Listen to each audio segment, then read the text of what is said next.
어느 성당에 신부님이 이러한 질문을 했다고 합니다. 혹시 지금 나는 그 누구도 미워하지 않고 살고 있다 하신 분 계신가요? 처음에는 아무도 손을 들지 않았습니다. 신부님은 또 질문했습니다. 혹시 지금 나는 그 누구도 미워하지 않고 살고 있다 하신 분 계신가요? 그때 어떤 나이가 많으신 할아버지께서 손을 드셨습니다. 그래서 당황한 신부님은 그 이유를 물었습니다.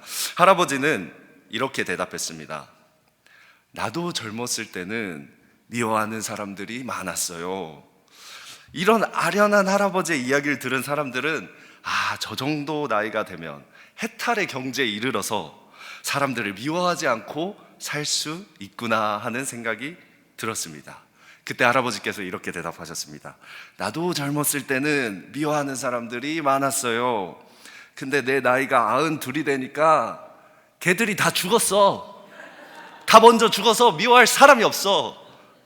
사람들이 하고 고개를 끄덕였습니다.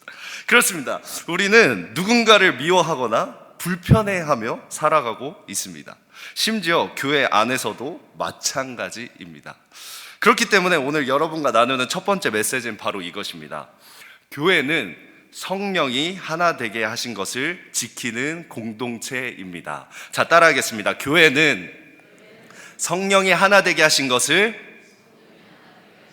지키는 공동체입니다. 믿으십니까? 그렇습니다. 교회인 우리는 성령이 하나 되게 하신 것을 지키는 공동체입니다. 오늘 본문인 에베소서 4장은 이렇게 시작합니다. 그러므로, 이 그러므로라는 접속사는 언제 쓰입니까? 보통 앞에 어떤 설명을 쭉 하고 이제 마지막에 결론을 낼 때 쓰는 접속사입니다.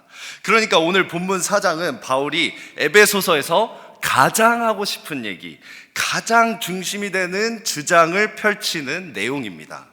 우리는 이 앞의 내용들을 특별 새벽 예배 기간 동안 다뤘습니다. 권 목사님과 나눈 첫 번째 무엇입니까? 우리 교회는 예수 그리스도의 머리입니다. 그리고 우리 동명 목사님과 나눈 두 번째, 우리 교회는 구원 공동체입니다. 그리고 세 번째, 오늘 그러므로 성령이 하나 되게 하신 것을 힘써 지키라. 그리고 마지막으로 저번 주에 남전사님과 나눈 빛의 자녀들처럼 행하라. 이것이 바로 우리가 특별 새벽 예배 기간 동안 나눴던 에베소서의 핵심 내용입니다. 그러니까 오늘 본문은 그 앞에 하나님의 나라와 교회의 머리 대신 예수 그리스도의 경륜을 쭉 이야기하고 이제 결론적으로 이러한 교회는 어떻게 돼야 하는가, 바로 그 성령이 하나 되게 하신 것을 힘써 지켜야 한다. 이것이 오늘 에베소서 4장의 맥락입니다. 그렇다면 우리가 성령이 하나 되게 하신 것을 어떻게 힘써 지켜야 하는지 오늘 본문 2절 말씀 보도록 하겠습니다. 다 같이 봉독하겠습니다. 모든 겸손과 온유로 하고 오래 참음으로 사랑 가운데서 서로 용납하고. 겸손, 온유, 오래 참음으로 어떻게 하라고 합니까? 사랑 가운데서 서로 용납하라고 합니다. 그러니까 성령이 하나 되게 하신 것을 힘써 지키려면 어떻게 해야 합니까? 사랑 가운데서 서로를 용납해야 합니다. 여러분, 우리는 사랑으로 서로를 용납하고 억셉해주고 받아주어야 합니다. 여러분, 우리는 지금 미국에 있는 한인 이민교회를 섬기고 있습니다. 우리 교회는 정말 다양한 문화도 다르고 언어도 다르고 그러한 사람들이 함께 모여 한 공동체를 이루고 있습니다. 30년 전, 40년 전에 미국에 오신 이민 1세 성도분들도 계시고, 또한 그들의 2세 자녀들, 그리고 공부하러 온 유학생, 또한 직장의 이유로 여러 가지 사정으로 지금 이민 오신 분들도 계십니다. 한국어가 편한 분들도 계시고 영어가 편한 분들도 계십니다. 설날에 가족들이 모이기를 원하는 분들도 계시고, 추수감사절이나 성탄절에 가족들이 모이기를 원하시는 분들도 계십니다. 찬송가를 부르고 싶은 분들도 있고 요즘 나오는 미국 찬양을 부르고 싶은 분들도 계십니다. 이렇게 다양한 문화와 언어가 섞여 있는데 얼마나 갈등이 많고 싸움이 많겠습니까? 한국에 있는 교회는 한 언어와 문화로만 있어도 그렇게 싸우는데, 이렇게 다양한 문화가 섞여 있는 이민교회는 하나가 되기 너무나 힘든 것입니다. 오늘 본문을 쓴 바울의 컨텍스트도 마찬가지였습니다.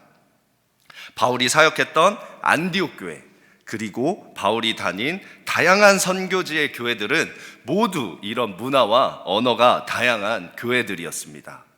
교회 안에는 다양한 민족의 이방인들도 있었고 유대인들도 있었습니다. 또한 히브리파 유대인과 그들의 2세, 3세인 히브리어를 하지 못하는 헬라파 유대인들도 있었습니다. 이러한 다양한 배경에 서로를 이해할 수 없는 사람들에게 지금 바울이 이야기하고 있는 것입니다. 사랑 가운데 서로 용납해라. 우리는 사랑으로 서로를 용납해야 합니다. 이 말씀에서 사랑은 지시되거나 명령하는 것이 아니라 다른 사람을 있는 그대로 수용하는 것입니다.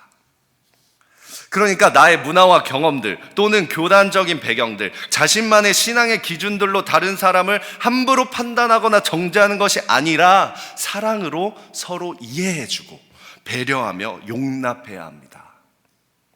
여러분, 사랑이 무엇입니까? 사랑이 무엇입니까? 베드로전서 4장 8절 9절 말씀 보겠습니다. 무엇보다도 뜨겁게 서로 사랑할지니 사랑은 허다한 죄를 덮느니라. 서로 대접하기를, 서로 용납하기를 원망 없이 하고. 사랑이 무엇입니까? 사랑은 허다한 죄를 덮는 것입니다. 믿으십니까? 남의 허물을 덮어주는 것입니다. 교회에서 나와 언어도 다르고 문화도 다르고 잘못돼 보이고 부족해 보일지라도 덮어주는 것입니다. 그것이 바로 사랑인 것입니다. 예수님께서 나의 죄와 허물을 덮어주신 것처럼 우리도 덮어주는 것입니다. 여러분, 우리가 서로 사랑해야 하는 이유가 무엇인 줄 아십니까? 사랑은 사랑을 받아본 사람만이 사랑할 수 있습니다. 사랑을 받아본 적 없는 사람은 사랑을 하기 힘듭니다. 어릴 때부터 많은 사랑을 받고 자란 아이들은 다른 사람들도 자연스럽게 사랑하며 살아갑니다. 하지만 어릴 때부터 사랑받아 본 기억이 없는 사람들은 자존감도 낮아지며 다른 사람을 사랑하는 데 굉장히 어색함과 힘듦을 느낍니다. 그렇기 때문에 우리 유니온교회는 사랑을 체험하도록 하는 공동체여야 합니다. 다른 사람을 있는 모습 그대로 사랑하며 용납하는 공동체 말입니다. 이곳에서 사랑을 뜨겁게 체험해서 다른 사람들도 뜨겁게 사랑할 수 있는 공동체로 나아가야 합니다. 우리가 서로 사랑해야 하는 이유가 또 있습니다. 예수님께서 이렇게 말씀하셨습니다. 요한복음 13장 34절 35절 새 계명을 너희에게 주노니 서로 사랑하라. 내가 너희를 사랑한 것 같이 너희도 서로 사랑하라. 너희가 서로 사랑하면 이로써 모든 사람이 너희가 내 제자인 줄 알리라. 우리가 서로 사랑해야 하는 이유 무엇입니까? 우리가 서로 사랑할 때 사람들이 우리를 보고 예수님의 제자라는 사실을 알게 됩니다. 그러니까 우리가 서로 사랑할 때 이 지역의 세상 사람들이 유니온교회 다니는 사람들은 예수님의 제자이구나 라고 생각하는 겁니다. 세상 사람들에게 지금 교회 이미지가 너무 안 좋은 이 시대에 서로를 사랑하는 이 유니온교회만큼은 예수님의 제자들이라는 것을 알게 된다는 겁니다. 바울은 계속해서 이야기하고 있습니다. 골로새서 3장 13절 누가 누구에게 불만이 있거든 서로 용납하여 피차 용서하되 주께서 너희를 용서하신 것 같이 너희도 그리하고, 또 로마서 15장 7절 그러므로 그리스도께서 우리를 받아 하나님께 영광을 돌리심과 같이 너희도 서로 받으라. 그리스도께서 죄 많은 우리를 받아주신 것처럼 우리도 서로 받으라는 것입니다. 이것이 성경에서 말하는 사랑입니다. 벌레 같은 죄인인 나를 사랑하셔서 불편하더라도 인간의 몸을 입으시고 이 땅에 오셔서 고통의 십자가를 지신 예수님처럼 우리도 조금 불편하고 때로는 고통스럽더라도 서로 받아주는 것입니다. 뜨겁게 사랑하는 것입니다. 그런즉 믿음, 소망, 사랑 이 세 가지는 항상 있을 것인데 그 중에 제일은 사랑이라. 그렇습니다. 사랑이 제일인 것입니다. 사랑이 전부인 것입니다. 사랑이 없으면 아무것도 아닌 것입니다. 고린도전서 13장 1절에서 3절, 내가 사람의 방언과 천사의 말을 할지라도 사랑이 없으면 소리나는 구리와 울리는 꽹과리가 되고, 내가 예언하는 능력이 있어 모든 비밀과 모든 지식을 알고 또 산을 옮길 만한 믿음이 있을지라도 사랑이 없으면 내가 아무것도 아니요, 내가 내게 있는 모든 것으로 구제하고 또 내 몸을 불사르게 내줄지라도 사랑이 없으면 내게 아무 유익이 없느니라. 여러분의 신앙이 아무리 뜨겁더라도 사랑이 없으면 아무것도 아닙니다. 여러분이 아무리 하나님의 음성을 듣고 하늘의 언어로 방언을 하고 예언을 하더라도 사랑이 없으면 아무것도 아닙니다. 여러분이 아무리 교회를 열심히 섬긴다고 할지라도 사랑이 없으면 아무것도 아닙니다. 사랑이 없고 다른 사람을 용납하지 않는다면 그것은 예수님의 제자가 아닙니다. 교회가 부흥한다는 게 무슨 뜻입니까? 교인 수가 늘어나면 교회가 부흥하는 겁니까? 아닙니다. 교회 부흥의 척도는 교인 수의 증가가 아니라 얼마나 다양한 사람들이 서로를 용납하고 하나님의 사랑 안에서 하나가 되는가입니다.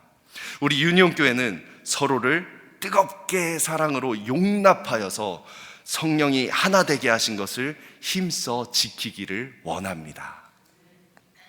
오늘 두 번째로 여러분들과 나누고 싶은 말씀이 이것입니다. 예수님은 우리를 하나 되게 하시는 분입니다. 자, 따라하겠습니다. 예수님은 우리를 하나 되게 하시는 분입니다. 그렇습니다. 예수님은 우리를 하나 되게 하는 분이십니다. 여러분, 우리는 지금 하나 되게 해달라는 것이 아닙니다. 이미 하나 된 것을 지키라는 겁니다. 예수님은 우리가 하나 되기 위해 기도하셨고 그 기도를 통해 우리는 이미 하나가 되었습니다. 여러분, 주기도문은 예수님이 하신 기도가 아닙니다. 주기도문은 우리에게 너희는 이렇게 기도하라라고 가르쳐 주신 기도입니다. 그런데 요한복음 17장을 보시면 정말 유명한 예수님께서 직접 하늘 아버지께 하신 대제사장적 기도가 나옵니다. 요한복음 17장 21절 23절입니다. 아버지여, 아버지께서 내 안에 내가 아버지 안에 있는 것 같이 그들도 다 하나가 되어 우리 안에 있게 하사 세상으로 아버지께서 나를 보내신 것을 믿게 하옵소서. 내게 주신 영광을 내가 그들에게 주었사오니 이는 우리가 하나가 된 것 같이 그들도 하나가 되게 하려 함이니이다. 곧 내가 그들 안에 있고 아버지께서 내 안에 계시어 그들로 온전함을 이루어 하나가 되게 하려 함은 아버지께서 나를 보내신 것과 또 나를 사랑하심 같이 그들도 사랑하신 것을 세상으로 알게 하려 함이로소이다. 여기 뭐라고 나와 있습니까? 아버지께서 내 안에, 내가 아버지 안에 있는 것 같이 우리도 다 하나가 되어 하나님과 예수님 안에 있게 해달라는 겁니다. 그러니까 아버지 안에 예수님이 계시고 예수님 안에 아버지가 계십니다. 그러면 내 안에 예수님이 계시면 나는 누구 안에 있는 겁니까? 아버지 안에 있는 것입니다. 그리고 나 말고 다른 사람 또한 이렇게 아버지 안에 거하는 것이고, 예수님을 영접한 사람들은 아버지 안에서 모두 하나가 됩니다. 놀랍지 않습니까? 여러분, 정말 이 세상에 완벽히 하나가 된 공동체가 있습니까? 없습니다. 모든 공동체에는 분열과 다툼이 있습니다. 하지만 정말 온전하고 완벽한 공동체가 딱 하나 있습니다. 바로 하나님 아버지, 예수님, 성령님, 이 삼위일체의 하나님은 정말 완벽하고 온전한 공동체입니다. 우리는 성부 하나님, 성자 예수님, 그리고 성령님께서는 정말 조화롭고 서로를 사랑하고 서로를 존중하고 배려하며 굉장히 아름다운 온전한 하나의 공동체를 이루고 계십니다. 그런데 오늘 예수님의 기도는 무엇입니까? 이러한 공동체에 우리를 초대하신다는 것입니다. 정말 감사하고 놀랍지 않습니까? 그러니까 우리 안에 예수님을 영접하는 순간 이 삼위일체의 공동체에 초대되고, 그때 우리는 구원받은 우리 모두가 서로 하나가 됩니다. 믿으십니까? 우리 예수님은 이렇게 우리를 하나 되게 하시는 분이십니다. 왜 그렇습니까?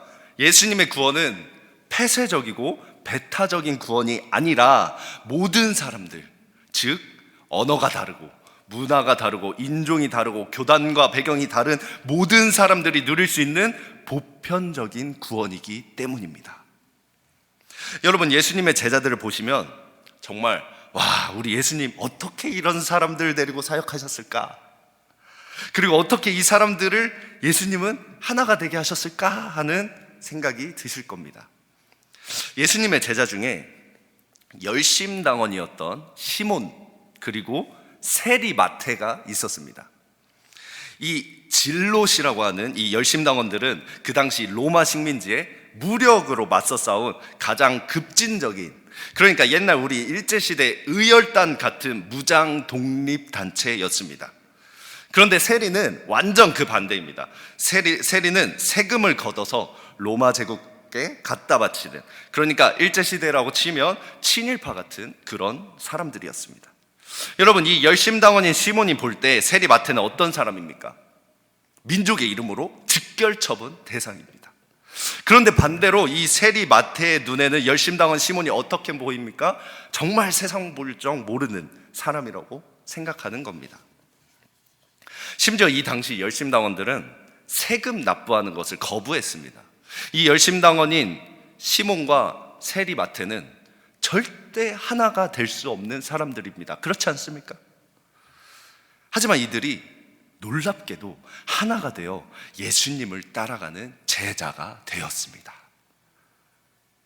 어떻게 그럴 수 있습니까? 바로 우리 예수님의 구원은 열심당원도 세리도 품는 보편적인 구원이기 때문입니다. 이뿐만이 아닙니다. 갈릴리의 빈민이었던 베드로와 아리마대의 부자였던 요셉이 하나가 되어 예수님의 제자가 되었습니다. 비천한 창녀였던 막달라 마리아와 존귀한 사내들인 공의회 의원이었던 니고데모가 하나가 되었습니다. 이처럼 예수님의 구원은 남녀노소 빈부귀천의 차별이 없는 보편적인 구원인 것입니다. 저도 종종 사역을 하다 보면 가끔 이런 생각을 합니다. 정말 하나님은 어떻게 이런 이규원 같은 사람을 데리고 사역을 하실까? 그렇지 않습니까? 여러분, 너무 그렇게 동의하시면 제가 살짝 섭섭. 아무튼 여러분, 맞지 않습니까? 우리는 우리 자신을 너무 잘 압니다. 정말 자격도 없는 나 같은 사람을 정말 내가 뭐라고 하나님이 그분의 은혜로 나를 완벽한 삼일체 공동체에 초대해 주시고 나로 하여금 이 구원의 공동체에 들게 하신 하나님, 너무 감격이지 않습니까? 여러분이 지금까지 어떠한 인생을 살아오셨든 예수님은 여러분을 그분의 공동체에 초대하십니다. 여러분이 지금까지 얼마나 큰 죄를 지었든 예수님은 여러분을 구원의 공동체에 초대하십니다. 그런즉 누구든지 그리스도 안에 있으면 새로운 피조물이라, 이전 것은 지나갔으니 보라 새 것이 되었도다. 여러분이 직장을 잃고 이혼을 당하고 실패한 일생을 살아오셨더라도 예수님은 당신을 구원의 공동체에 여러분을 초대하십니다. 다른 사람의 판단, 비난, 정죄 다 필요 없습니다. 예수님은 여러분의 배경에 상관없이 여러분 모두를 그분의 구원 공동체에 초대하여 하나가 되게 하십니다. 우리 시간 우리를 구원의 공동체에 들게 하신 하나님께 영광의 박수 올려드리겠습니다.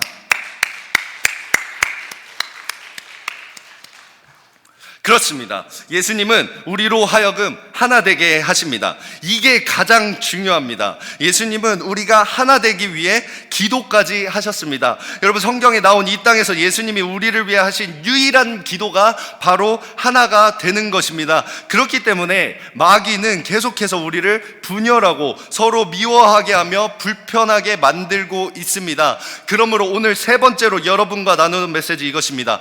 마귀는 우리를 분열시키지만 성령님은 우리를 하나 되게 하시는 분이십니다. 믿으십니까?